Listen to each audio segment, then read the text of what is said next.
Physical. I have to do physical. Now it's time for spiritual. Okay, ndio nyinyi hao 2020 umepata watoto.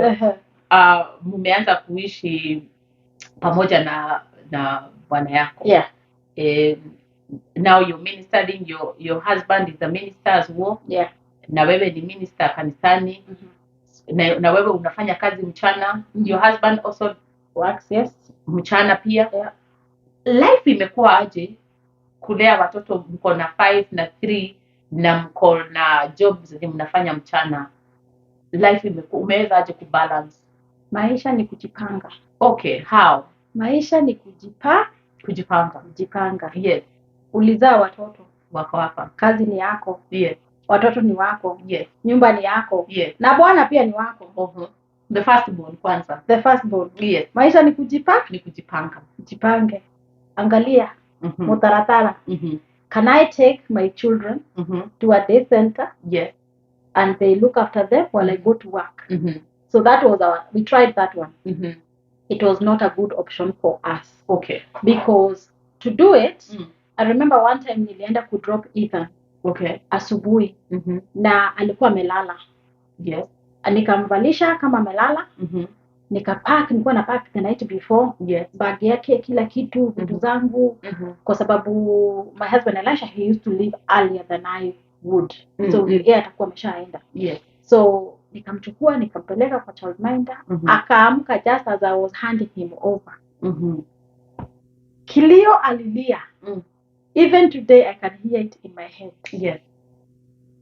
So to make matters worse, when I came to pick him up in the evening after work, mtoto mwingine alikuwa amemchuna ngozi katoka. Yes.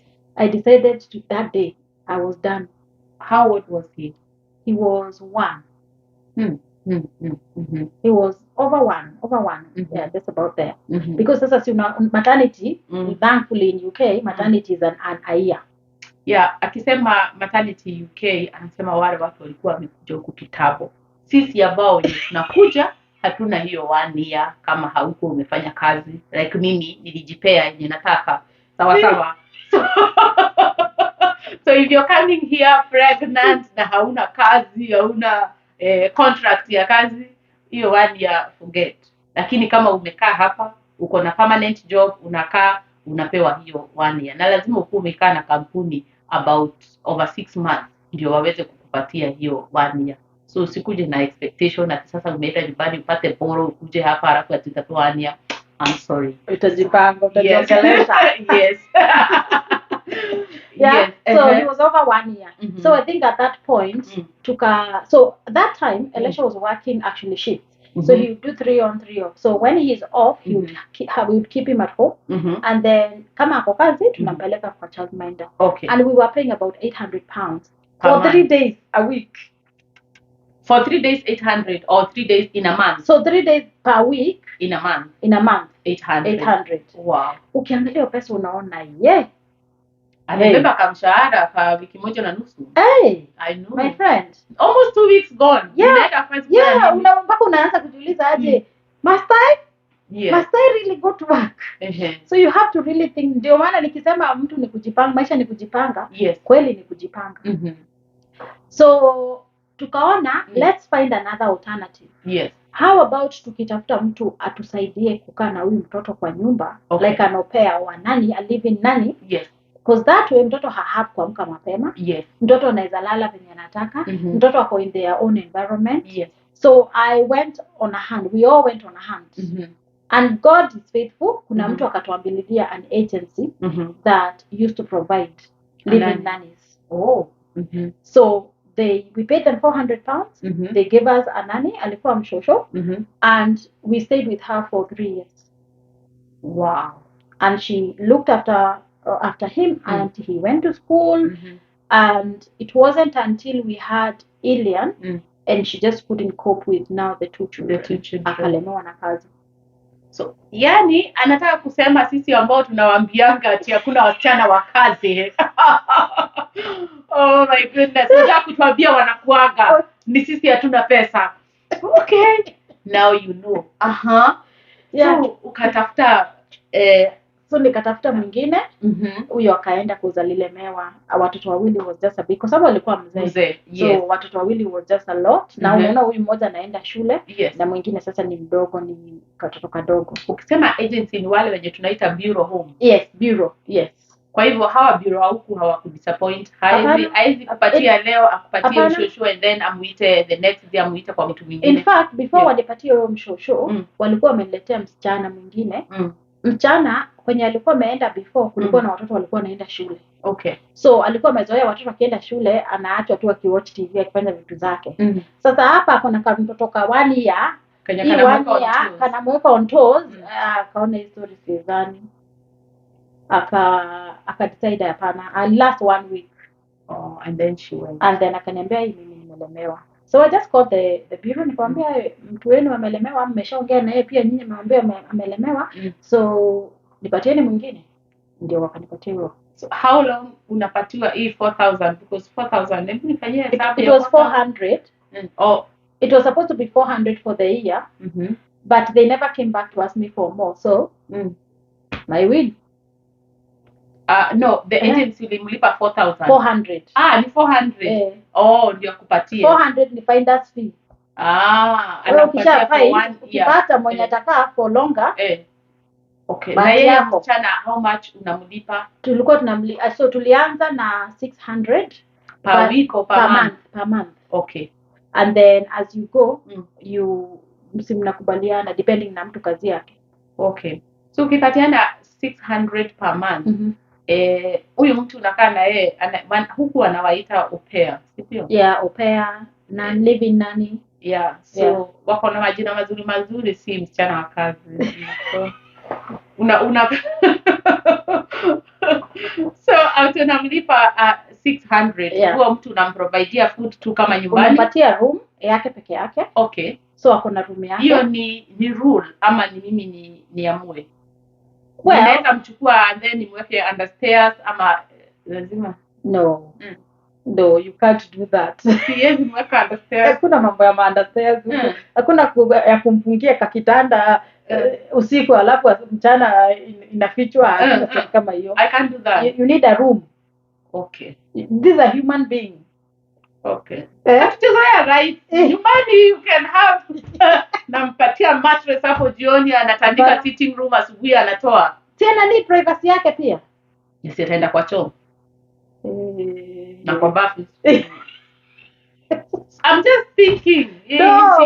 No. Inchi unafaa kama mimi if I'm having 2 boys and a girl the rule ni ati I can't rent boys and girls. Yes, I can't rent less than 3 bedroom house.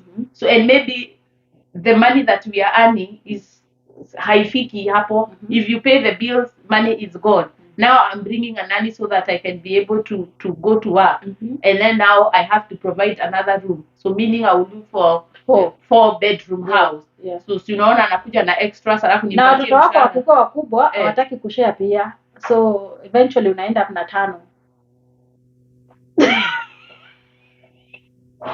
It's not easy but it's good. It's okay. So here you are. Here I am. With a nanny. With a nanny. Maisha yalikuwa poa. Yunis anaweza maliza kazi mpaka aende gym. Hey, that was the life. Thank God. Wow. Thank God. That was good life. So yeah, so if James you're watching this video, I would love you to visit and revisit the Kenyan life. Please. Tuone kama tunaweza pata nani.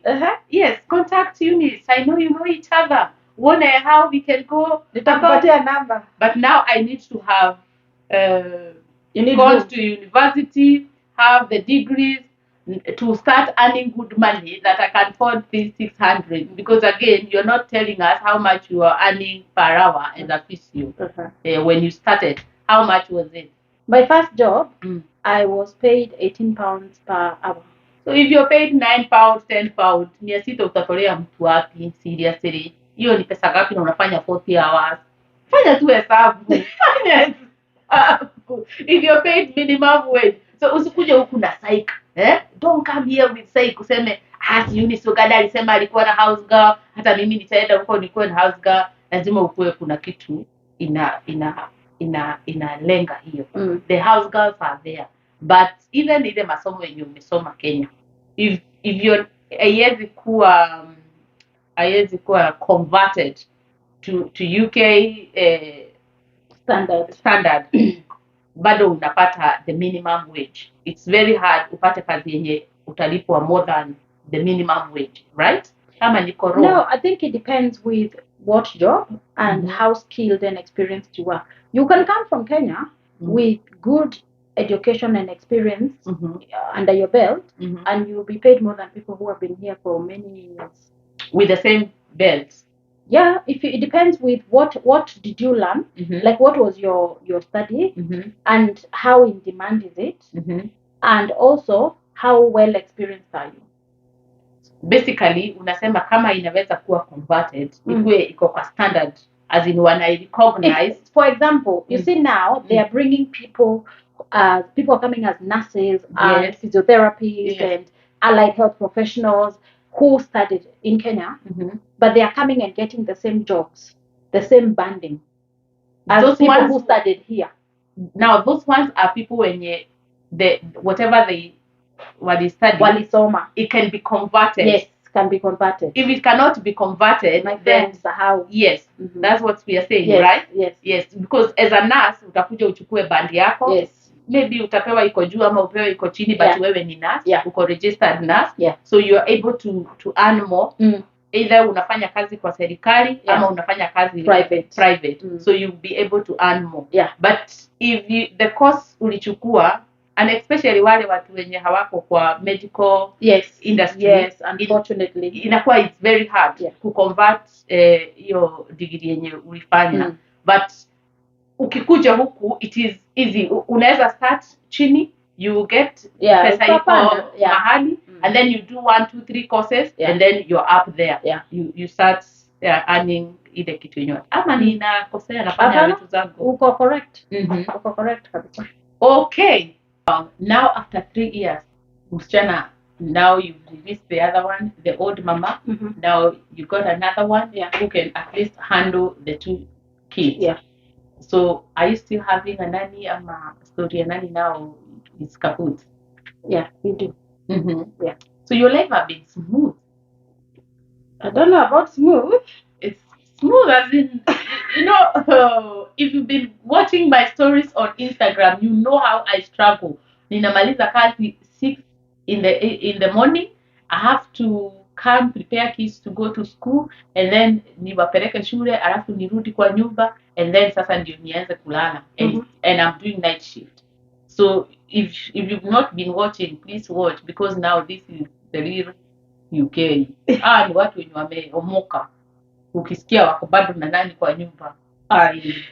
Yes. So mpaka sasa uko na nani. So your life has been smooth, as in it's a normal life ya mtu mwenye ako pale Kenya, mwenye anafanya kazi mchana na ninio. Meaning every evening you guys are together. So we have time. I'd have to say one of the things that I thank God for about having a nanny is it gave us quality time in our watoto. Because back then when we were doing the childminder, even though it was for a short period of time, unatoka mbio mbio, unachukua mtoto, unapeleka nyumbani, unaosha mtoto, unafeed mtoto, una sort out kila kitu yake, as long as you sort with the baby first, and then now dinner, house, husband, everything, right? So you don't have time because it's do. Whereas when you have the nanny, watoto by the time, because we do the school runs, we've always done the school runs, so I do the drop, Elisha does the pickup. So we've always had done it that way. Alafu akiwachukua, then they come, they do homework, they will get sorted. And then by the time I've always worked a bit later. So by the time inakuja, just see the kids, say hello, spend time with them, and then they go to bed. So because of course lazima walale, but huyu mdogo ndio saizi ameanza kwenda shule, so he's only just started this September. He was at home throughout. So because he only just turned 3 now. So he was not of school age. So now he's going to school. Yes. So both of them are going to school. So I just drop them, and then Elisha pick them. Sometimes I'll pick them, but then now I'll probably pick them more and drop them and pick them more because now I'll be working from home. Wow. So it is possible. It's possible. Now I know. I thought it's just British people who have nannies in their houses. So hata kama sisi watu wa Kenya kuna watu wana afford nannies. So I know I'm next. Yes. So asemanga, if you ride with a millionaire, the four millionaires will become the fifth. So sasa niko na mtu ambaye ako na nanny. So I'm the next one. Kwa hivyo nitaanza kuninio. So there is someone who is coming from Kenya. They are thinking life is very hard in the UK. Some they have money, they just want to relocate to the UK. They have the American dream. That's what I would call it, American dream. Wow, hata pesa ikuwe inatoshana aje Kenya, they are not comfortable. They want to come to the UK or to the US. What would be your advice mtu mwenye ako na watoto, like how do you go about kutafuta msichana? Like now I know. So it is affordable and it is accessible. So how would you advise someone? I would actually say, first of all, having a nanny or an au pair is not a luxury. Yes. It is the cheapest option. Because if you took your child to nursery or childcare for 5 days a week, you would be paying anything between 1,000 1,500 depending with where you live. So if you say you have money, can you see if you can be able to afford 1,500 per month just for the nursery? Okay. For the whole year. Hiyo hakuna bills. Yes. Hakuna nyumba. Yes. Hakuna chakula, hakuna transport. It's just paying for the childcare. That is one child. Yes. So you need to look at your children. How many children do you have and what ages are they? If they are both all your children, if you have 3 children and they all need childcare, my friend, kaa nyumbani angalia watoto. Okay. Unless you are an oil tycoon. Okay. So it's not about living in UK. It's about what are you going to be doing here? Are you coming to live? Do you have do you have a career that you can come and transition into? Are you a business person that you can come and carry on with your business? Because you don't always have to be employed. You can be a business person. So it's being able to look at, is that the right solution or the right option for your family, for you and your family? So it's not just a case of kwenda majuu tu. You've got to really look at it. Why? What's your why? I always say you always have to ask the question why. Why are you wanting to do what you're wanting to do? Why are you doing what you're doing? Yes. Or why are you not? Yeah. So it's about looking at what's your why. Yes. Rather than just thinking of it from a perspective of, I just want to go. If you just want to go, you can go and visit. Yeah. But if you want to go and live, then you ask yourself, why? Wow. Now, just the other day I saw on Instagram, Yunis, you say that now, when I think was in August when we had a chat, and then you said, you know what, today I just did my resignation letter that in October that would be my last month I am working, and I thought it's a joke, and then just the other day I saw you say today is my last day. I was like, hey, that was fast. It felt like 3 years. Wow. 3 months felt like 3 years. It was a long time. How and why did you choose to? Why? Because initially, as I said, I wanted to do medicine. I couldn't do medicine because of the money. I became resident, so I could go back and do graduate entry medicine, and I didn't have to pay for it. They were going to fund it. But I had already started working in the health system. And I knew that the doctors get 5, 7, 10, maximum 15 minutes to see a patient. And the only time you have is literally enough time to prescribe. 7 minutes. What are you going to do in 7 minutes? The only thing is to listen to the symptoms and prescribe. Okay. And that did not align with my values. I want the opposite. I want preventative medicine. I want curative medicine. I want to help people to not live with disease. I want people not to have to take medicine. So I cannot sit there and be dishing out medication Every time. 50 people a day and be happy with that. That was not going to make me happy. So I paid for the UCAT, the entry exam, to go and do medicine, but I did not go for the exam. I decided it was not in alignment with me.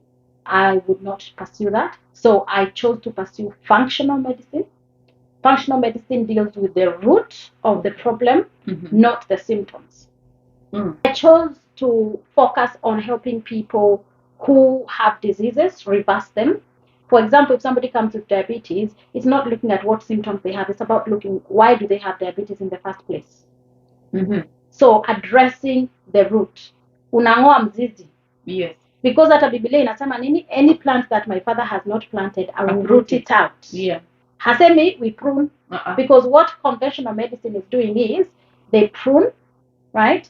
And so it regrows. Kwa sababu ukiprune kitu sina grow bigger, better. Yeah. So kaugonjwa kana grow bigger and better. Yeah. Because uliprune. So I don't want to enable people to live with diseases. I want to enable people to live without disease, without pain, without issues to do with not being able to do what they want to do when they want, how they want, because they don't have the energy, they're so fatigued, they have brain fog, they are struggling with menopause, they're struggling with hormonal problems, they're struggling with infertility, they can't have babies when they want to have babies. None of that. I want people to live well. My statement is that I want you to live. I want your health span to equal your lifespan, and I want you to live at ease, not with disease, not with disease. Right? Disease is dis-ease. So I want you to live at ease. That's my vision. Wow. That's what I have given up my professional life as a physiotherapist to do a sustainable, healthy lifestyle specialist. And I don't just specialize in nutrition. I specialize in the whole of your life. What is it that you do at home and how does it affect your life? How's your sleep? How's your stress? How is your environment? How is your social connection? How is your lifestyle? Are you using lifestyle as medicine? Are you using your food as medicine? Right? Are you using your purpose as medicine? Are you using your social connections as medicine? So I help you look at the whole of your life, not just nutrition. So I'm not just a nutritionist. I am a lifestyle life specialist because I look at your whole life. Because I think a lot of people confuse me with a nutritionist. They say, oh, you're the nutritionist. I'm like, no, I'm not a nutritionist. But nutritionist is one of my hats. Yeah. Because I have trained in it. Yeah. But I've also trained in lifestyle medicine. I've trained in how to use social connections and lifestyle and your spirit. That's why as part of my program, we look at body, mind, spirit. Because your spirit is part of that. Yes. It's important for your spirit because it will be useful for what's happening in your mind and in your body. Yes. Yeah. So I look at the whole person, not the ology. Now we have everything is neurology, cardiology, physiology, urology, gynecology. Everything is an ology. Yeah. So I don't look at as you as an ology. I look at you as oneology. as you. Yes. The person. With systems that work together. Yes. And if one system is out of balance, every other system will be out of balance. Wow. Amazing. And now, basically what you say, you're reversing. Reverse. Magonjwa yote. Tuna reverse. Yes. Because you are uprooting the root cause of it. Yes. Yeah.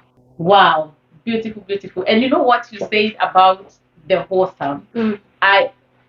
It's what I teach people as wale watu wenye wataka to lose weight and everything. And I tell people, eating healthy is not about just the food. Yeah. It's more than just the food. Yeah. Because if you want to lose weight and you're not sleeping, hiyo ni part of healthy living. Yeah. So weight itakuja. Unaweza unakula mboga 24/7 na weight inakuja. Yeah. The other thing is wewe unataka kukua uko kwa nyumba uko na stress, unalala yes, but unalala extra. every time you're sleeping, when you wake up is just eating. Even if nitakupatia chakula, the meal plan, it will not help you. You will not lose weight because life is overall.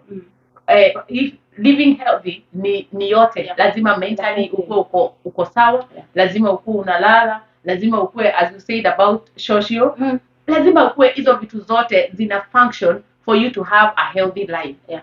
It's not just the food. If you're eating and ni kuchatu tu na chat, that is not healthy. Mindless eating. Exactly. Because mind yako iko Instagram, hauko kwa chakula. Kwa hivyo hata ujui umekula nini, ina feel aje, ina taste aje, na umeshiba ama hujashiba. Uko tu hapo. That's true. Wow. That is so beautiful. So kama uko hapo, I know people who are watching and they have diabetes, maybe they are, when you say someone is a physiotherapy, you think of just the bones. And sometimes watu wako na magonjwa zingine zenye zina read kukua bones ziko na hizo shida, but they don't know. Can you tell us a bit about? So there's something called insulin resistance. Yes. If you have insulin resistance, and if you want to know more, there is a video on my YouTube you can watch. Okay. And insulin resistance is one cause, one root cause, but it can cause you to have more than 10 diseases, including osteoarthritis. So wewe unaumwa na magoti, but it's because you have osteoarthritis, but the osteoarthritis came from the fact that you have insulin resistance, so you've become inflamed. Your system is inflamed. Your joints have become inflamed. Right? Inamaanisha, your body is not working the way it should be working. Your body is now, let me give you an analogy. You go to the bathroom, you use the bathroom. You want to wash your hands. While you're turning the tap comes off. What happens? The bathroom will flood. If you don't switch it off. Before long, the whole house will flood. If your house floods, what happens to the things inside your house? That's what inflammation does. So, when you say about insulin, mtu anafaa kufanya nini ndio kuzuia ikuwe hai affect? So, let me show you. So, I'm wearing one of these. This is a continuous glucose monitor, right? Most people that wear it are diabetic. I'm not diabetic, I don't have any diseases, right? But I wear it because I want to know what is my blood sugar doing. Because the more my blood sugar goes up, the more insulin will be produced in my body. The more insulin I have, then I will become insulin resistant because your body works on balance. If something is too much, it kind of makes itself deaf or dumb to it so that it no longer has the same effect. And that is what happens with the insulin. Too much insulin leads you to have your cells become resistant to the insulin, so it no longer does the job it should do. And insulin should be able to unlock the door of your cell to let the glucose in, so your body can use it to make energy to do the work it needs to do. Without the energy, your cells cannot function. That's why you have people with chronic fatigue, because they don't have enough energy. They're not making enough energy. They're just tired. They're so fatigued because muscles, the tissue, not just the muscles, the tissue don't have enough fuel, which is the glucose, to make energy. And they have lost what we call metabolic flexibility. They cannot be able to use fat for energy because their body has been a sugar burner for many years, so they can't use the fat. So they're now crashing with no energy. So like that. Okay. As a nutritionist, because one of your hats ni umefanya nutrition. What food mtu anafaa kukula to balance the insulin? Well, insulin goes up because you're eating too much carbohydrates. But insulin also goes up because you're eating too much and too frequently. So it's not just about the type, it's about the frequency. It's about how long do you live between your meals. Do you allow your body to actually finish utilizing the glycogen that it stored before you move on to storing more? right? Mhm. So it's about, you have to personalize nutrition. Yes. This personalizes nutrition for me because Mhm. when I eat something, Mhm. then I go on the app, I check what did that do to my glucose. Yes. Did it make it very high, Mhm. or was it okay, Mhm. right? So now I can Mhm. be able to tell which foods love me, I love, and it loves me back, and which food I love, and the relationship is not mutual. Yes. So that's how you personalize it. You don't always have to have a glucose monitor. There's many ways of finding these out. There's things like elimination programs that you can do, that you can work those things out. There are different ways, but you have to now listen to your body and see what feedback does your body give you when you eat this food. It's about feedback. Your body is always giving you feedback. You're not even listening.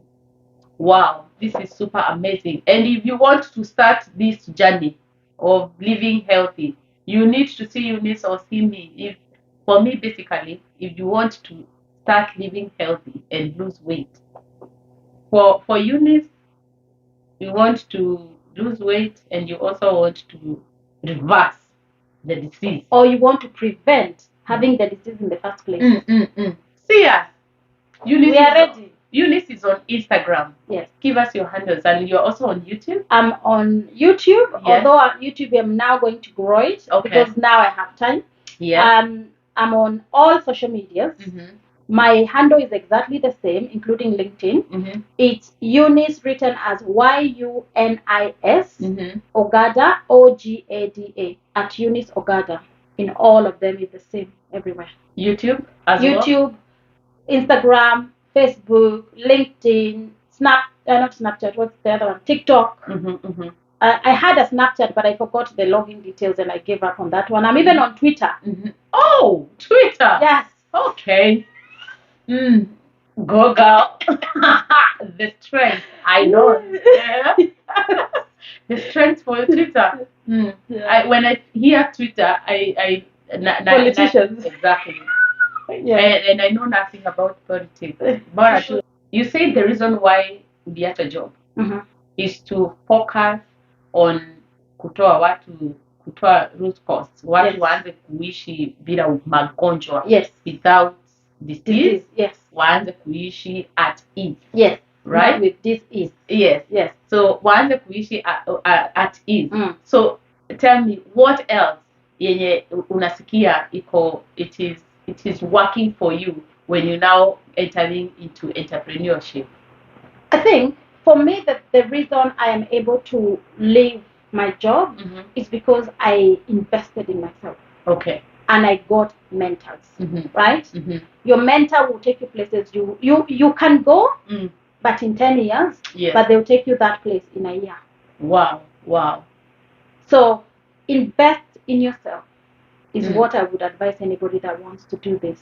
Someone else out there is thinking, hii job imenibore sana and I think entrepreneurship is my thing. Did you just wake up and you're like, I'm going to give myself 3 months and I'm done with this business? Or have you built your clientele and yourself into to this entrepreneurship industry before quitting your job, before deciding now I'm quitting? Of course, you have to be smart. You can't just wake up and quit without a plan. So tell us about it. So I started the business officially a year ago. Okay. But I started the business unofficially many years back. Okay. Because I started doing this and helping people without them paying me for it many years back. Yeah. Right? The only thing is I realized that I can't keep doing these freebies. It's just too much because I'm also investing in myself. Yes. I need to now make it a business. So I did last year. My goal wasn't actually to leave now. My goal was, I had set my goal as next year, June. Next year. 2024. Yes. But I achieved it now. So way earlier than what I had said.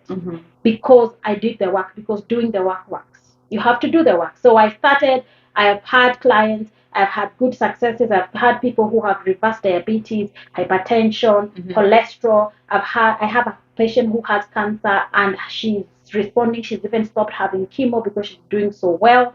I have I've had somebody who had ulcerative colitis that has gone into permanent remission. Actually, she used to spend about 20,000 pounds, 20,000 Kenyan shillings. She's in Kenya. 20,000 Kenyan shillings on buying medication every month. So that's how much in a year? 240. Yeah. and now she doesn't spend anything. Wow. So for somebody like that, investing into something that changes the rest of their lives, is it worth it? It is. It is worth it. It's common sense. Yeah. So I have built my clientele over that period of time, and I am ready for you guys. Wow, amazing. When you say, Yunis, you have worked on yourself, what are some of the things that someone needs to work on themselves before they quit their 9 to 5 job? Mindset. Your mindset is everything. Okay. Mindset is an ongoing work. You have to change your mindset. You have to change your mindset in terms of where you put your money. You have to change your, because even for you to go and get a mentor, that's a change of mindset. Because people only think about how much money they're giving them. They never see what they're receiving in return. Okay. But you see, I put my money, and now I've brought my goals forward because I have achieved what I said I wanted to achieve before I moved to the next step.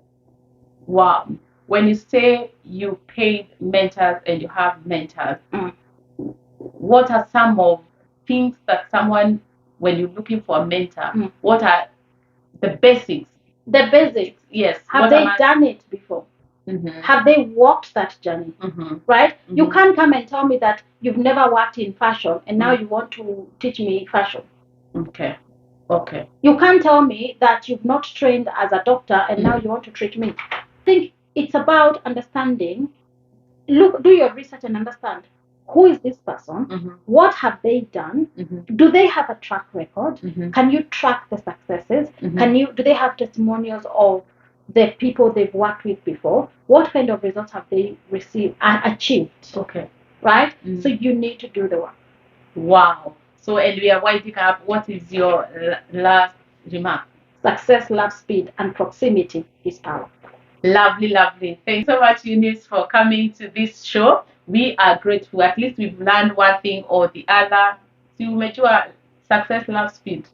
Na nini ingine umejua? Tell us in the comment section. So God bless you. I know you're rushing. You have a meeting and you need to go. So thank you so much for coming. Say bye to our viewers. Thank you guys for watching, and subscribe to my channel too, and follow me for more. Lovely, lovely. Pro Yunis Oganda. We will put her social media handles somewhere hapa hivi, and then you can go follow her. She has amazing content that she's putting out there. Whatever you had here ni kadogo tu hivi, because she's rushing. She has so many things to do. As you've heard, akona heart kama 101. So, and thank you so much for being here. Tuned, subscribe kama huja subscribe, go subscribe to her channel, follow her on Instagram, on TikTok. She is doing amazing job. And also mtembelee hata kwa website. Tutaweka website yake hapo so that you can also reach her out. And if you want to reverse, you want a healthy life, unaweza kumfikia. So yes, God bless you, love you, and I love you so deeply. See you on the next.